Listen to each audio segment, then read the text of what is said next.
Hello everyone, this is ऋतु और स्वागत है आप सभी का सीटेट प्रीवियस ईयर क्वेश्चंस की सीरीज में। इस सीरीज में हम डिस्कस कर रहे हैं सोशल साइंस के प्रीवियस ईयर क्वेश्चंस को विद एक्सप्लेनेशन। तो आज की इस वीडियो में प्रीवियस क्वेश्चन पेपर को ही हम कंटिन्यू करेंगे, जो कि था 3 जनवरी 2022 का। तो इसमें जो क्वेश्चंस पूछे गए थे वो ऑलमोस्ट हमारे कंप्लीट हो चुके हैं, तो आज ये क्वेश्चन पेपर कंप्लीट हो जाएगा। You can also follow me on social media, Facebook page, Insta ID और टेलीग्राम चैनल, लिंक डिस्क्रिप्शन में मिल जाएगा। क्वेश्चन है, एक तरफ जो है लिस्ट 1 दी हुई है और दूसरी तरफ लिस्ट 2 दी गई है। दोनों जिससे भी रिलेटेड हैं, रिलेटेड ऑप्शन के साथ हमें मिलान करना है। तो यहाँ पर सही ऑप्शन की बात करें तो ये हो जाएगा ऑप्शन नंबर फर्स्ट, बिल्कुल करेक्ट। इसके अकॉर्डिंग अगर हम मैच करते हैं इनको, तो पहले को हम 4th से मिलाएंगे। जिला परिषद जो है उसमें होता है जिलाधीश, जिसको कि इंग्लिश में कहते हैं डिस्ट्रिक्ट कलेक्टर, जनरली कलेक्टर ही कह देते हैं। बी को हम मिलाएंगे पहले से, ग्राम सभा जो है गांव से जुड़ी हुई है, यानी गांव में मिलती है ग्राम सभा। और सी को हम मिलाएंगे तीसरे से, वार्ड समिति जो है ये होती है नगर पालिकाओं में। निगम को हम मिलाएंगे महापौर से, महापौर को इंग्लिश में कहते हैं मेयर। तो आपने सुना होगा जो शहर जो होते हैं वहाँ पर आपको ये मेयर देखने को मिलते हैं, जैसे गांव में सरपंच होते हैं उसी तरह से आप इनको कंसीडर कर सकते हैं। तो पहला ऑप्शन जो है वो आपका करेक्ट इसमें हो जाएगा। नेक्स्ट क्वेश्चन है, कैजुअल वर्कर शब्द की व्याख्या करते हुए आप कक्षा में निम्नलिखित में से कौन सा उदाहरण देंगे। कहने का मतलब है कि कैजुअल वर्कर किसे कहते हैं, इन ऑप्शंस में से आपको चुनना है। यहाँ पर ऑप्शन 1 सही हो जाएगा। ओनली ए एंड बी जो हैं वो कैजुअल वर्कर हैं। कैजुअल वर्कर की परिभाषा मैं आपको ऑलरेडी बता चुकी हूँ कि जो लोग एक तरह से टेम्परेरी वर्क में जुड़े हुए होते हैं, जिनकी परमानेंट जॉब नहीं है, उनको एक तरह से कैजुअल वर्कर कहा जाता है। जिनको ना तो फिक्स सैलरी मिलती है कि आपको मंथ के एंड में इस टाइम पर सैलरी मिल जाएगी, ना ही उनकी जॉब परमानेंट होती है कि जॉब आज है कल नहीं, ऐसी उनकी जॉब रहती है। तो कैजुअल वर्कर उनको कहा जाता है जिनकी जॉब परमानेंट नहीं होती। यहाँ पर ए में आप देख रहे हैं निर्माण स्थल पर काम करने वाला मिस्त्री, mason working at a constructive site, तो उसकी जॉब ऐसी फिक्स नहीं है। जहाँ पर कंस्ट्रक्शन चल रहा होगा वहाँ पर उस टाइम पर उसको काम मिलेगा, लेकिन जब कंस्ट्रक्शन का वर्क वहाँ पर कंप्लीट हो जाएगा तो उसके काम की फिर कोई गारंटी नहीं है कि उसको आगे काम मिलेगा कि नहीं मिलेगा। ऐसे ही डोमेस्टिक मेड्स होती हैं जो घरों में काम करती हैं जा करके, वहाँ पर भी कोई उनका काम फिक्स नहीं है। मकान मालिक जो है, जो उनका जो कह सकते हैं मालिक जो है, वो कभी भी उनको काम से निकाल सकता है। कोई उन्होंने मिस्टेक कर दी, कुछ भी कर दिया, तो मतलब उनकी जॉब ऐसे कोई फिक्स नहीं है कि आप उनको जॉब परमानेंट है, सालों साल नहीं जाएगी, और उसके बाद भी सैलरी भी उनकी कोई फिक्स नहीं है कि सैलरी भी मिलती रहेगी नियमित तौर पर। लेकिन बात करें अगर सी की, तो राष्ट्रीयकृत बैंक में बैंक प्रबंधक जो है, बैंक मैनेजर जो होते हैं, जो गवर्नमेंट बैंक हैं उनमें, तो उनकी जॉब फिक्स है, उनको इतनी आसानी से कोई नहीं निकाल सकता। और उसके अलावा उनकी सैलरी भी फिक्स होती है, उनको मंथ के एंड में सैलरी मिल ही जानी है। तो ये कैजुअल वर्कर में नहीं आएगा, तो ए और बी जो हैं यही आएंगे सिर्फ कैजुअल वर्कर में। नेक्स्ट क्वेश्चन है, यहाँ पर असर्शन दिया है और रीज़न दिया है, उसका आपको सही और गलत इस पर पहचानना है। सही ऑप्शन चुने तो ऑप्शन 1 करेक्ट हो जाएगा। Both A and R true, assertion और रीज़न दोनों ही सही हैं यहाँ पर। और रीज़न जो दिया है असर्शन का वो बिल्कुल सही दिया है। तो देख लेते हैं किस तरह से इसको एक्सप्लेन किया गया है। असर्शन क्या है कि खेतीहर मजदूर मौसमी मजदूर होते हैं। Seasonal workers, agricultural labourers are seasonal workers, तो ये बिल्कुल सही है। कारण क्या दिया है कि खेत पर काम करने के लिए जमीन तैयार करने, बुआई, निराई और फसलों की कटाई जैसे कार्यों की आवश्यकता होती है, तो इसीलिए इन खेतीहर मजदूरों की ज़रूरत पड़ती है, जो कि मौसमी मजदूर होते हैं। मौसमी मजदूर से हम कह सकते हैं, जैसे कोई एक फसल हम उगा रहे हैं, जैसे धान की फसल उगा रहे हैं, तो धान की फसल जब तक भी रहेगी, जब तक उसका पूरा प्रोसेस चलेगा, जैसे कि ज़मीन तैयार करने का, बुआई करने का, निराई करने का, फिर फसल की कटाई करने का, तो ऐसा तो है नहीं साल भर इसका धान की जो फसल है उसका ही प्रोसेस चलता रहेगा। ये कुछ महीनों के लिए काम रहेगा। तो ये जो कुछ महीनों का काम होता है इसी को कहते हैं सीजनल वर्क, और ऐसा जो काम करते हैं उनको कहेंगे सीजनल वर्कर्स। तो इनको एक मौसम के दौरान, एक अवधि के दौरान ही वर्क मिलता है, वो कुछ महीनों के लिए ही हो सकता है। तो एग्रीकल्चरल लेबर्स को इसलिए सीजनल वर्कर्स कहा जाता है क्योंकि एक मौसम में निश्चित टाइम पीरियड के लिए ही इनको काम मिलता है। तो दोनों ही यहाँ पर सही हैं और रीज़न भी सही है। नेक्स्ट क्वेश्चन है, यहाँ पर स्टेटमेंट दी हुई है 2 और सही आपको इसमें चुनना है। सही की अगर बात करें, सही ऑप्शन हो जाएगा only 1, only A is true. तो पहली जो स्टेटमेंट है वो सही है और सेकंड यहाँ पर सही नहीं है। देख लेते हैं क्यों। विकलांगता अधिनियम 1995 में कहा गया है कि विशेष आवश्यकता वाले व्यक्तियों को समान अधिकार है और सरकार को समाज में उनकी पूर्ण भागीदारी को संभव बनाना चाहिए। विशेष आवश्यकता वाले लोग वो होते हैं जो कोई अंग उनका खराब है या फिर कोई मेंटल उनको डिसेबिलिटी है, कोई भी विकार है उनके बॉडी में, अगर वो मानसिक भी हो सकता है, वो शारीरिक भी हो सकता है। तो उसमें कहा गया है कि जो विशेष ज़रूरत वाले जो व्यक्ति हैं इनको भी समान अधिकार है, जैसे कि बाकी लोगों को राइट्स मिले हुए हैं वैसे ही इनको भी राइट्स हैं। तो सरकार क्या करती है इसके लिए कि सरकार को समाज में उनकी पूर्ण भागीदारी को संभव बनाना चाहिए।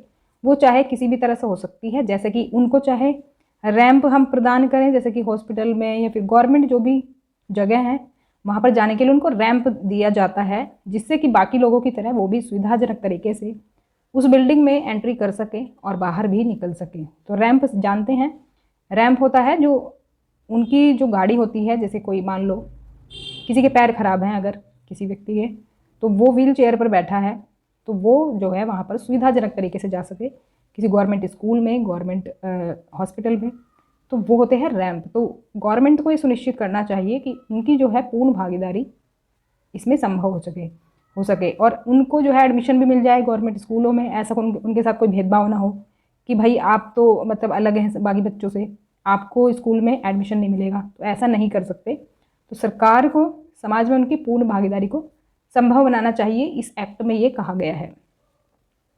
तो ये बात सही है। अब देखो दूसरा जो है ये गलत है।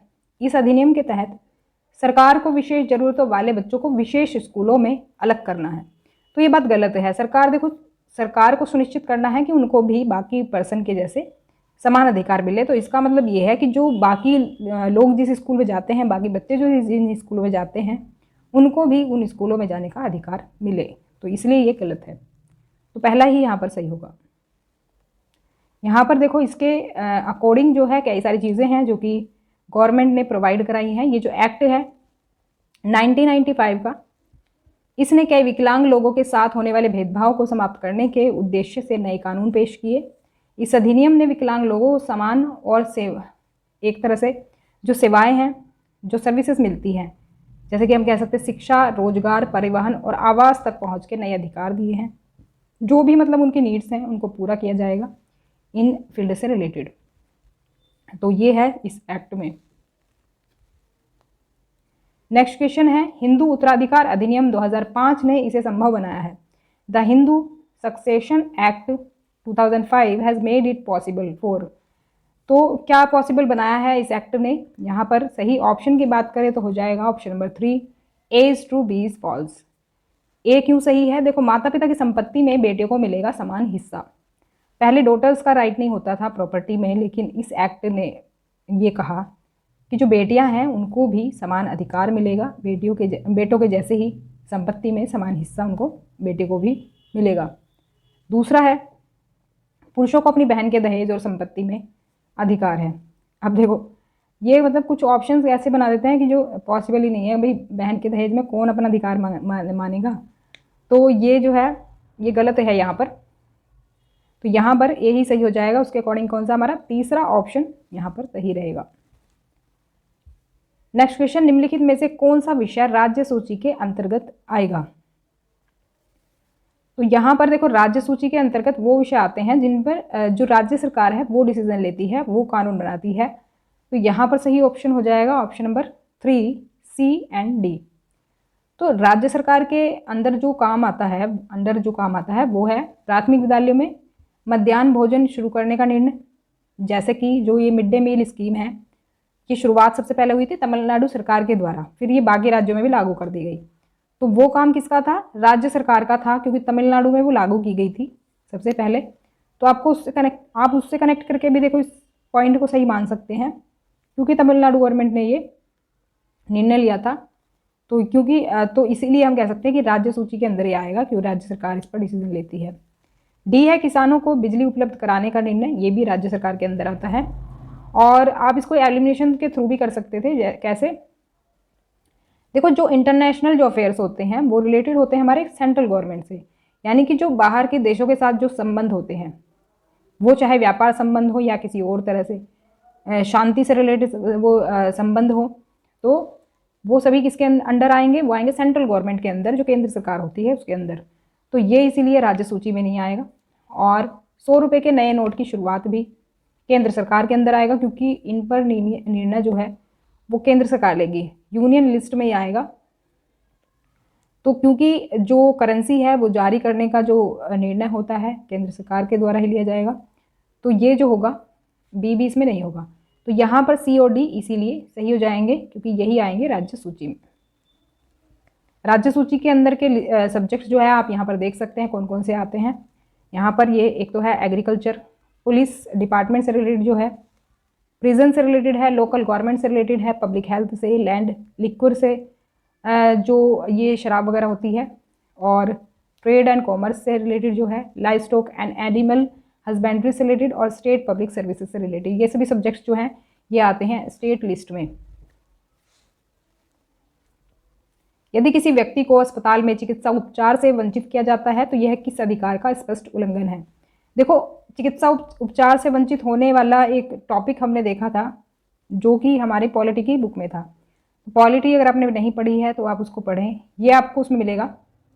जो आपकी क्लास 7 की बुक है उसमें कोई चैप्टर है, अब मुझे एग्जैक्ट ध्यान नहीं है, शायद ये स्वास्थ्य में सरकार की भूमिका, आई थिंक उस वाले चैप्टर में होगा ये।